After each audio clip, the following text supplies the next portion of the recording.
el agradecimiento a quienes están del otro lado y vamos rápidamente porque ya está en el piso con nosotros y es un tema que nos urge hablar, que nos urge dialogar, que nos urge como comunidad, además, informarnos. Está Adriana Violas, a quien le agradecemos la presencia, a quien presentamos también en nuestro canal. Adriana, buenos días. Ella es profesora, es licenciada en tecnología también y además integra una organización incipiente en la ciudad también, pero muy fuerte, que viene dando pasos seguros y comprometidos con la defensa del río Uruguay, de nuestra comunidad, y también en rechazo a If Global, esta empresa que proyecta instalarse en la República Oriental del Uruguay, en Paysandú, frente a nuestra ciudad, la ciudad de Colón, y que tendría realmente una gravedad que todavía no dimensionamos. Adriana, buenos días. Gracias por este espacio para la radio. ¿Cómo estás? Buenos días, Ani. Bueno, primero un placer estar acá con ustedes y, bueno, éxitos en esto del streaming, que me parece fantástico la oportunidad de tenerlas acá en Colón. Por otro lado pensaba, ¿no? Qué lindo este reencuentro nuestro. Recién hablábamos, Ani fue mi alumna hace muchos años y bueno, esto de las primeras veces, no es la primera vez que nos toca luchar con una situación como la que enfrentamos, porque bueno, quienes me conocen saben que estuvimos fuertemente luchando contra las papeleras allá por el año 2004, 2005, y eso nos da un poco de perspectiva acerca de lo que enfrentamos actualmente, ahora, lamentablemente, frente a mi ciudad, a la ciudad de Colón, a nuestra ciudad, y es un tema que hay que, obviamente, abordar. Es muy complejo, es difícil para la mayoría de las personas que no han tenido oportunidad de analizar este tipo de proyectos que vienen como a cambiar todo. Y vos hablaste, Ani, de la esperanza y del futuro.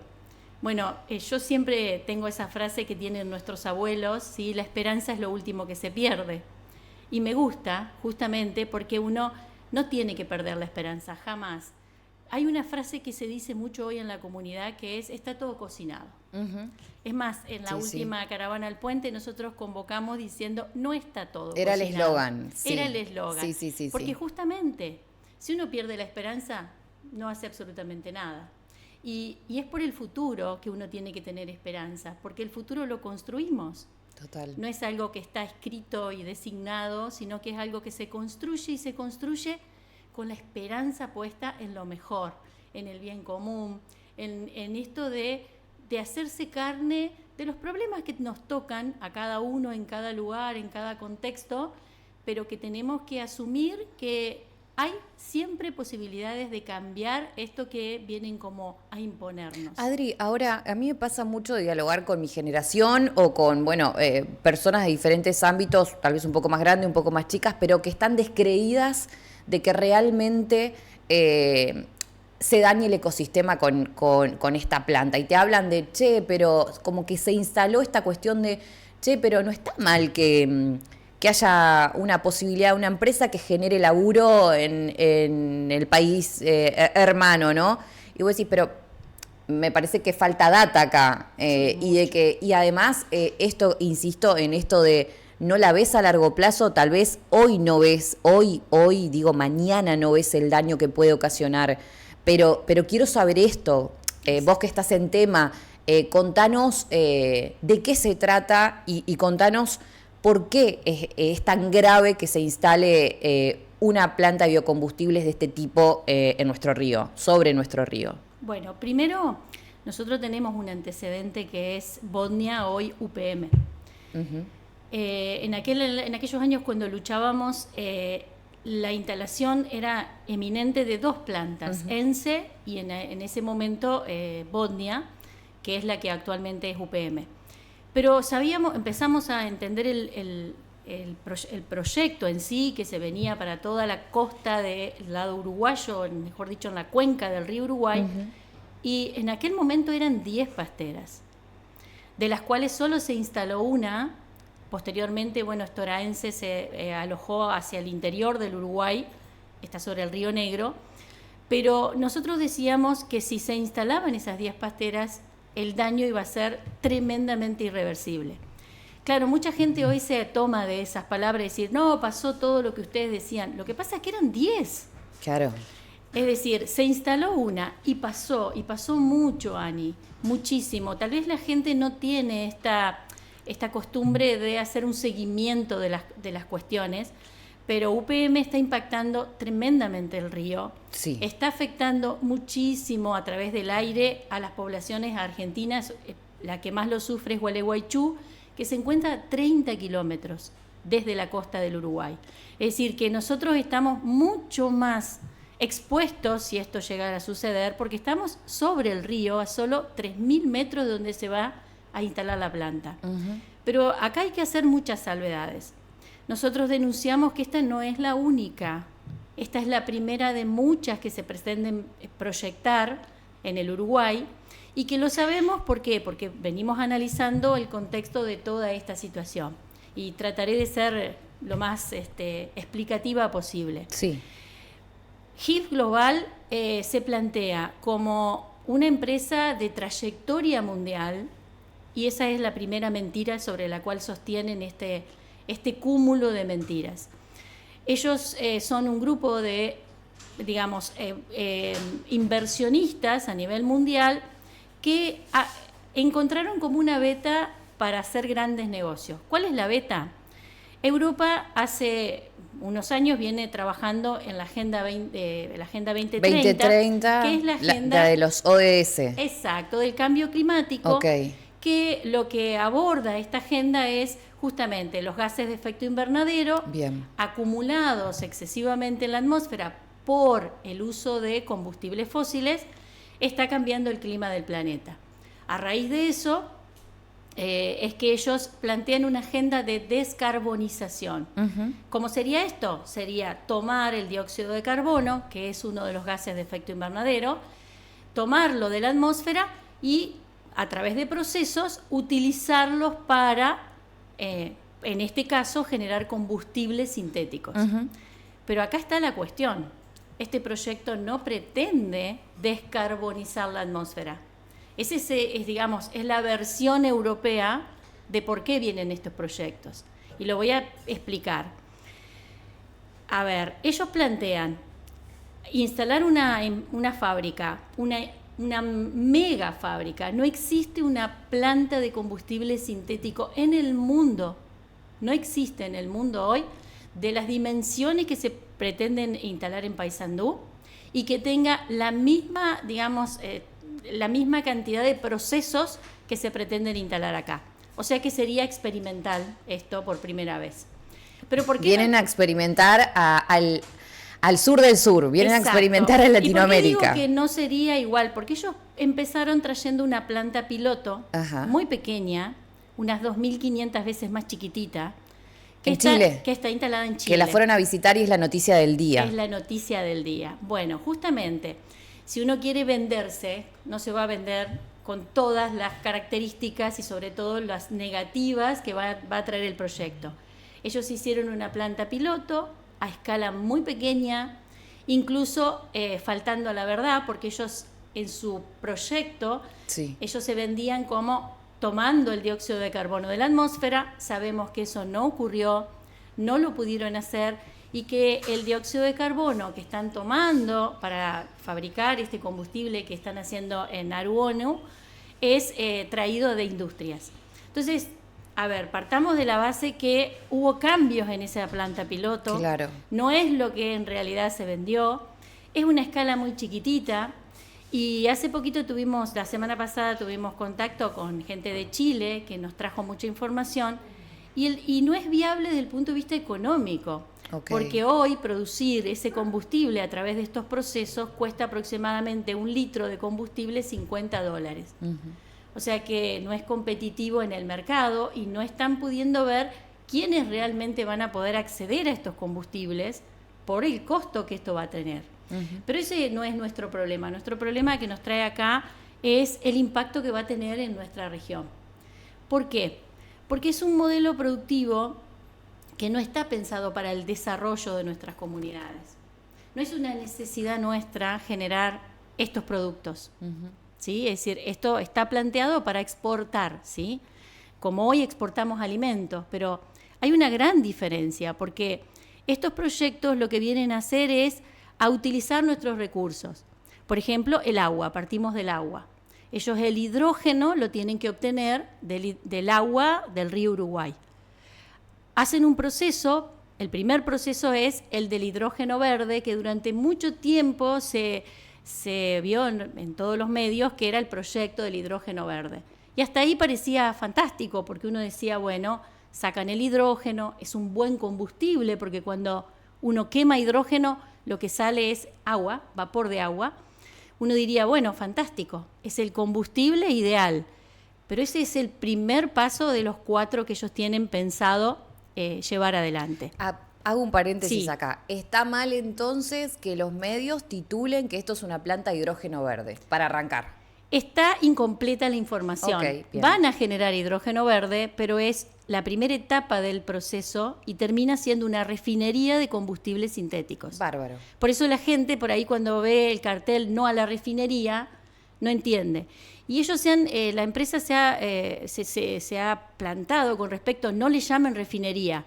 ¿Por qué? Porque ellos en realidad quieren correrse de esta idea de que proviene de los hidrocarburos tradicionales, los combustibles fósiles, que sí se llaman refinerías. ¿Por qué? Porque refinan el crudo de petróleo, sacan de ahí por destilación todos los hidrocarburos que se convierten en nafta, en gasoil, en todos los productos que salen del petróleo. Pero básicamente es una refinería, porque ellos lo que van a hacer es combustible sintético. ¿Sí? ¿Y cómo lo hacen? Toman el agua del río Uruguay a través de energías limpias, por eso se llama verde, porque hay hidrógeno verde, hidrógeno azul, hidrógeno gris, dependiendo de dónde venga la fuente de energía para generar la electrólisis. La electrólisis es el proceso químico de ruptura de la molécula de agua, de separación de la molécula de agua, donde extraen el hidrógeno. Ese hidrógeno tiene una peligrosidad porque es tremendamente explosivo, es muy difícil de manipular. Esa es la razón por la cual no hay autos a hidrógeno, no hay tanta tecnología basada en el hidrógeno por su conflictividad de poder alojarlo en contenedores que no, porque es una molécula muy pequeña que difunde por los materiales, o sea, traspasa los materiales. Entonces lleva una complejidad transportarlo, lleva una complejidad que es explosivo. Bien, toman el hidrógeno, pero ¿qué necesitan para llegar al metanol, que es un producto intermedio? Porque acá lo primero que a mí me asustó es la generación de metanol. El metanol es lo llamado alcohol de quemar. Es altamente tóxico, es tóxico en contacto con la piel, es tóxico inhalándolo y es mortal si lo ingerimos en dosis no tan elevadas, O sea, estamos hablando de una sustancia muy peligrosa. A ver, ¿cómo se genera el metanol químicamente? A mí me hace falta un pizarrón acá, viste que yo soy del pizarrón y la tiza. Para generar el metanol químicamente se necesita hidrógeno y dióxido de carbono. Y acá está la cuestión. Ellos vinieron a plantear esto de la Agenda 2030 para tomar dióxido de carbono del ambiente o de procesos industriales que lo eliminan al ambiente, al aire. Entonces eso sería, digamos, positivo si lo harían, ¿no? Bien. Se alojan cerca de Paysandú porque Alur, la planta de alcohol del Uruguay, de ANCAP, libera dióxido de carbono a la atmósfera y ellos lo capturarían para su proceso. Pero acá está la cuestión. ¿Cuánto le aporta Alur a esta planta de GIF global? Y por los cálculos de los últimos datos, no llega al 5% de lo que van a utilizar. Entonces, ¿de dónde van a sacar el dióxido de carbono en el 95%? Estamos hablando de 970.000 toneladas de dióxido de carbono que necesita la planta. ¿De dónde lo van a sacar? Y acá está otra cuestión. Ellos hablan de la quema de biomasa, de residuos forestales. Estamos hablando de 970.000 toneladas de dióxido de carbono, que esto es muchísimas toneladas de madera. Y acá está la cuestión. Va a haber chimeneas frente a Colón quemando todos los días los 365 días del año, toneladas de madera. Se habla de 110 camiones completos diarios para más o menos un cálculo que la gente entienda de lo que se va a quemar. Y cuando se quema madera, todos sabemos, no solo sale dióxido de carbono. Acá entra otra vez la química, que es lo que tenemos que analizar. Hay para que la gente lo entienda, la madera proviene de un árbol que es un ser vivo. Todos los que han estudiado biología saben que los seres vivos están formados de células y las células contienen proteínas, lípidos, azúcares. Bueno, las proteínas de la madera también tienen nitrógeno y tienen azufre. Quiere decir que esos átomos de nitrógeno y azufre van a terminar en la atmósfera, van a terminar en el aire que vamos a respirar como óxidos de nitrógeno y óxidos de azufre. Estos óxidos son muy peligrosos porque en concentraciones elevadas como las que se van a emitir ahí frente a Colón, generan obviamente problemas respiratorios. ¿Por qué? Porque en contacto con la humedad del agua, o sea, ya sea por nuestras vías respiratorias o el día que haya mucha humedad en el ambiente y llueva en Colón, se va a producir lo que llamamos lluvia ácida. Esto trae problemas pulmonares, problemas respiratorios. Las personas que tengan asma lo van a sufrir muchísimo.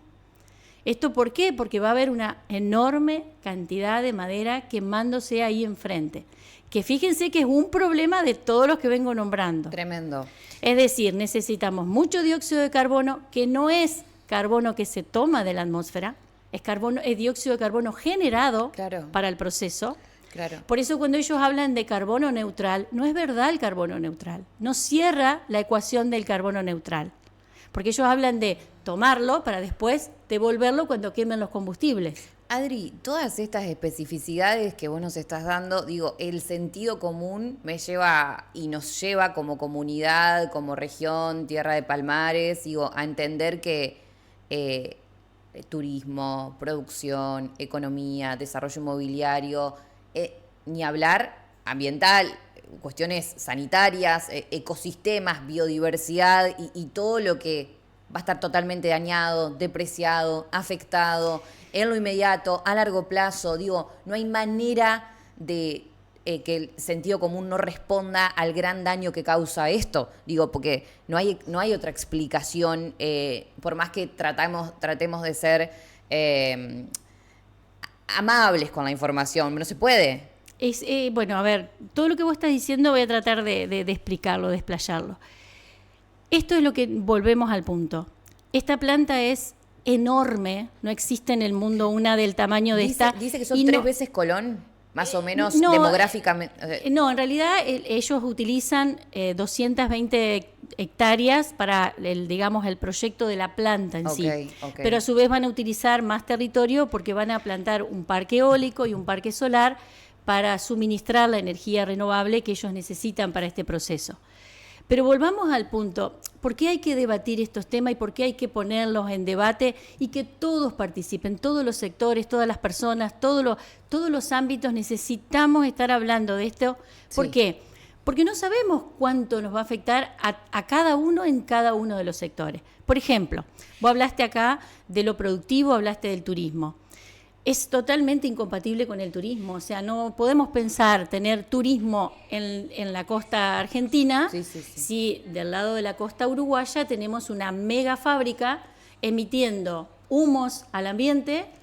Además, te falta una parte del proceso que es el proceso catalítico de convertir el metanol en los hidrocarburos sintéticos que ellos piensan fabricar. Y que se los llevan. Porque acá hay otra cuestión, y acá viene la química más compleja. Porque no los necesitamos nosotros por acá. No es para nosotros. No vamos a poder consumir a ese precio, ese combustible.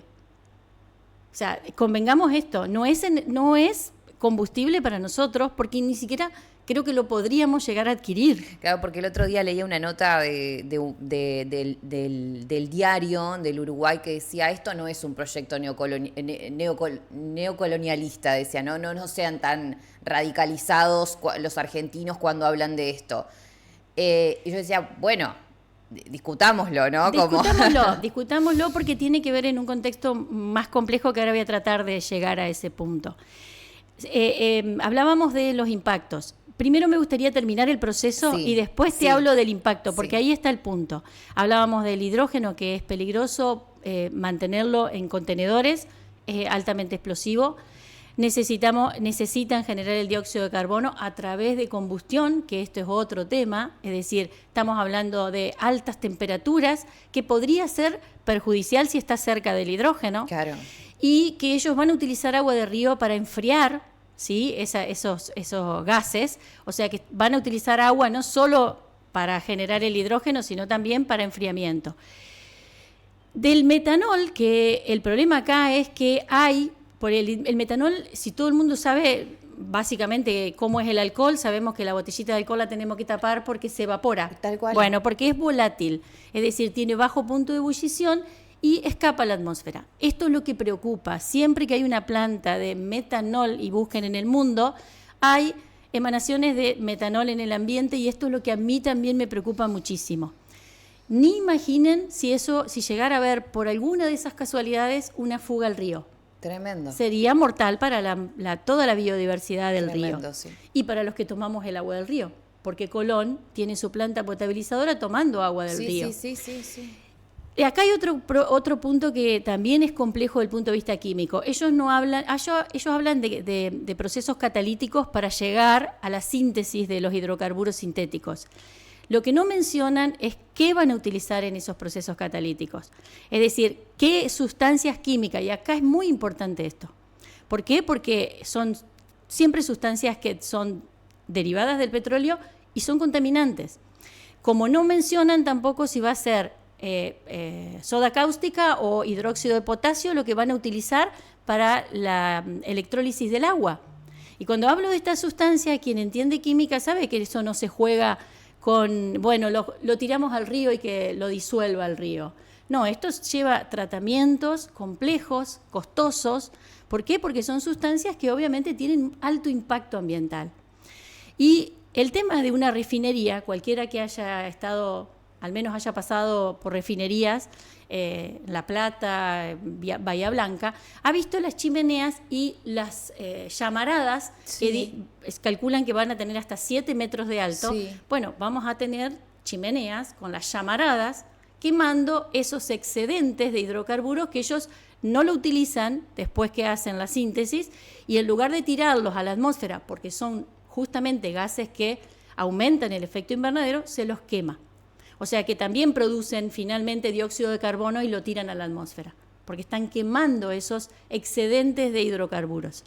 O sea que frente a nuestras costas vamos a tener una planta gigante que va a estar emitiendo vapor de agua cuando sea enfriamiento, porque va a haber chimeneas que van a largar vapor. Otras chimeneas que van a largar el humo de esta combustión. Ellos dicen que van a poner filtros especiales, pero donde hay procesos de esto y es visible la emanación de gases. Y el otro es estas torres que van a quemar el excedente de estos hidrocarburos. Entonces nos vamos a ver frente a un panorama donde cualquiera, con el más básico sentido común, sabe que está en un lugar donde hay contaminación. Tremendo.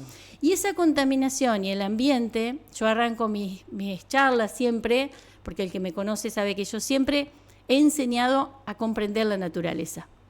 La naturaleza es la más incomprendida en todo esto. ¿Por qué digo esto?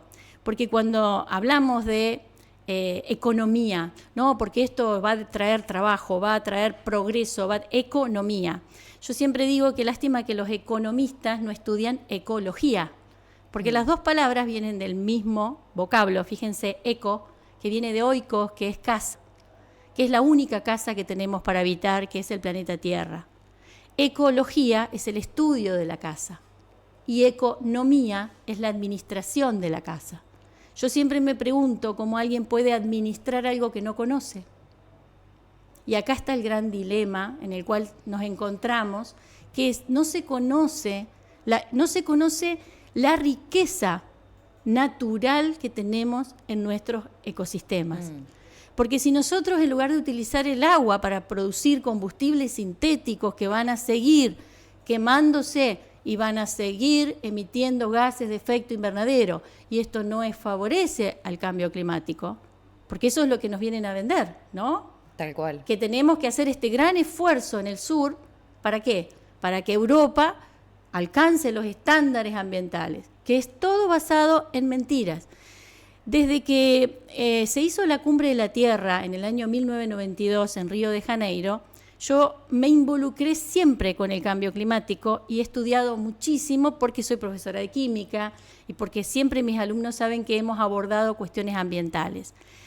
¿Qué es lo que ha pasado? En lugar de ser el punto de partida para que la humanidad comprenda el valor de proteger lo natural, nosotros somos naturaleza. Yo soy naturaleza, ustedes lo son, y tendríamos que comprender la naturaleza porque cuando impactamos el agua, impactamos el aire negativamente, nos afectamos indefectiblemente nosotros también, los seres vivos. Totalmente. Estamos hablando de cuidar el planeta. ¿Esto es cuidar el planeta? Cuidar el planeta es entender cómo no seguimos agrediendo la naturaleza, haciendo, obviamente, actividades humanas que obviamente van a tener impacto, pero también sabiendo cómo hacer que la propia naturaleza, con sus procesos de amortiguación porque la naturaleza es increíble para generar justamente procesos que invierten. Ahora, hemos perdido el equilibrio, porque nosotros tendemos a hacer procesos continuos, agrediendo, impactando, pero no dando tiempo a que se generen estos procesos. A ver, voy a decirlo de una manera. Acá se piensa que tirando al río, el río lo va a diluir. Lo discutíamos abiertamente cuando Bodnia planteaba que el caudal del río Uruguay podía aceptar cantidades industriales de nitrógeno y fósforo. Nosotros decíamos no, y a las pruebas me remito. ¿Por qué? Porque cualquiera que haya visto el río en época de verano, de bajante, ha visto cómo se tiñe de verdín. De verde. ¿Por qué? Porque ese es el excedente de nitrógeno y fósforo acumulado por un montón de situaciones que se desbordan en el río, ya sean los agroquímicos, ya sean las cloacas sin tratar, ya sea... Porque convengamos que esta falta de conciencia sobre la naturaleza nos llevó a caer en justificar proyectos en lugar de tratar de entender cómo tenemos que poner freno a ciertas cosas y tender a cuidar lo que es más valioso. Yo te hago esta pregunta. Hablamos de producir combustible para Europa. Eso tiene mucho valor. El Uruguay está diciendo que no puede perder esta oportunidad histórica. La pregunta es, ¿quién escucha a la ciudadanía uruguaya que se está manifestando frente a una crisis hídrica? Tal cual. No tienen agua en el interior del Uruguay, se están cerrando tambos, están perdiendo la productividad ganadera, los agricultores están tremendamente asustados por todo esto que se les está produciendo, y esto tiene que ver en el marco de la forestación.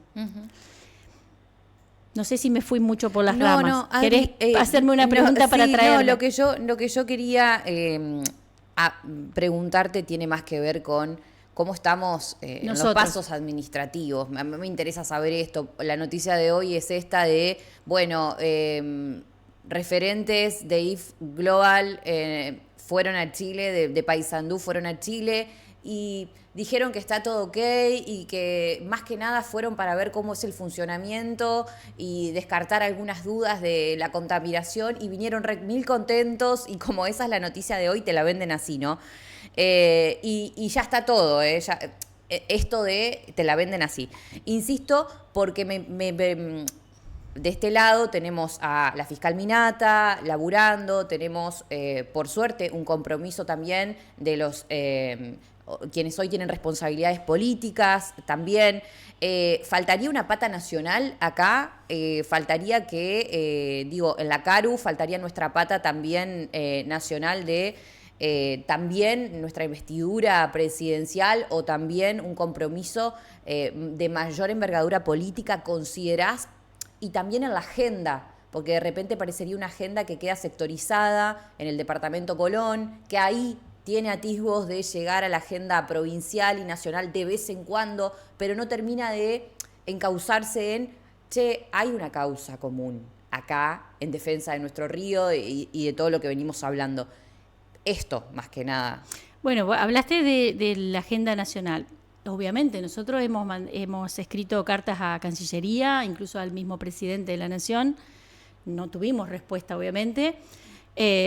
No sabemos, el gobernador Frigerio se ha manifestado en notas periodísticas que él está en el tema. No sabemos qué es lo que está... Lo dijo en la apertura de sesiones. Lo dijo en la apertura de sesiones, que nos pareció gravísimo que hable de planta de hidrógeno. Claro. Es decir, me parece que no es correcto, no es una planta de hidrógeno verde. Habló de que esto no se resuelve cortando el puente. Ahora, la pregunta que se tiene que hacer todos entrerrianos es ¿por qué Gualeguaychú tuvo que llegar a cortar el puente? Porque pasó exactamente lo mismo que está sucediendo. Bien. Es decir, la falta de acercamiento de todo lo que es, todos los que son nuestros representantes hoy, porque lo que no tenemos que entender, lo que tenemos que recordar es que quien hoy gobierna, tanto el municipio, la provincia o la nación, fueron elegidos por los ciudadanos para que nos representen. Entonces nos sentimos hoy no representados. Porque, a ver, el reclamo es real, o sea, la ciudadanía se está movilizando. Hay pedidos formales de distintos estamentos. ¿Por qué no hay un acercamiento a esto? Claro. Y vos mencionaste algo que es importante. Debe tomarlo Nación y debe tomarlo Cancillería, porque esto es un problema geopolítico. Sí. Es un problema geopolítico porque estamos frente a un problema que una nación, el Uruguay, que dice, obviamente, es su soberanía, pero lo que no entiende es que la soberanía del río Uruguay también le compete a la Argentina. Total. Es soberanía argentina, es soberanía compartida. Total. Y si no tuviéramos el Tratado del Río Uruguay, ellos podrían decir hacemos lo que queremos. Claro. Pero teniendo el Estatuto del Río Uruguay y habiéndose creado la Comisión Administradora del Río Uruguay justamente para proteger el curso de agua, lo que nosotros hoy estamos diciendo abiertamente es ¿por qué nada funciona? Porque el Uruguay ya violó el Estatuto del Río Uruguay cuando dejó que Bodnia se instalara. Esto no lo dice Adriana Violas ni lo dice la Asamblea, lo dice la Corte Internacional de Justicia. Sí. La Corte Internacional de Justicia falló diciendo Uruguay violó el Estatuto del Río Uruguay porque no informó debidamente a la Argentina y Argentina no dio su consentimiento. Ahora tampoco aparentemente porque Caru dice no tener información, Caru, Argentina. Claro. Dice no tener información, por lo tanto no se involucra porque no le llega la información. Lo extraño es que hay un documento publicado en la página del gobierno del Uruguay, del Ministerio de Ambiente del Uruguay, donde en ese documento ellos dicen que entregaron a Caru, Argentina, la documentación. La pregunta es, ¿quién miente? Claro, porque el estado de situación nos diría otra cosa, claro. O miente Caru o miente el Ministerio de Ambiente. Mm.